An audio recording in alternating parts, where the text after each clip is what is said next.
Remixed by Anya Recording Studio, Lani Chowdhury, Lani Chowdhury।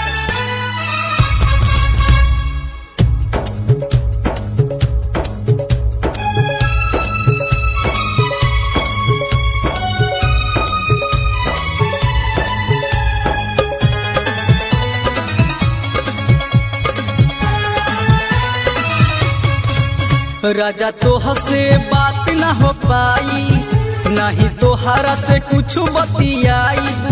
सच बतिया हम कहतानी, हतार हमारू सलबानी, उन्हीं के संगे सुतल बानी।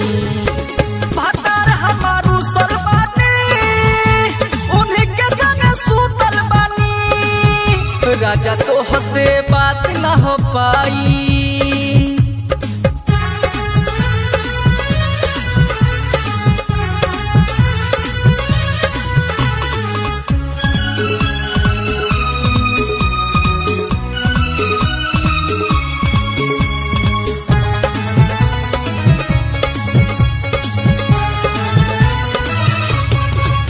काहे करतर तू परेशान हो, नहीं मिल पाइब ए हमर जान हो। अब जान जइहे मोर राजा जानी, हतार हमारू सलबानी, उन्हीं के संगे सुतल बानी। हतार हमारू सलबानी, उन्हीं के संगे सुतल बानी। राजा तोह से बात ना हो पाई।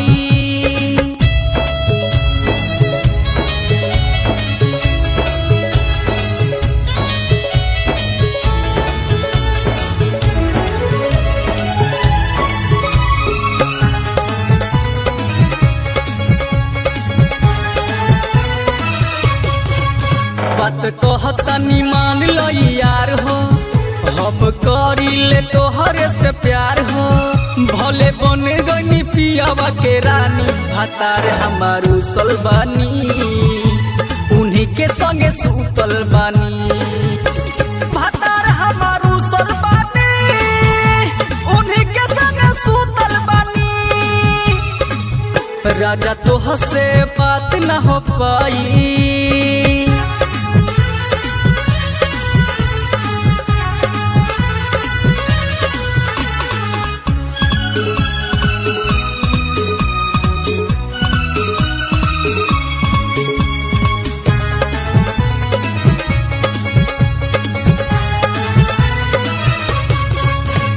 सैया भैले हमरो सदाम हो, हमके भूल जइह जानू जहान हो।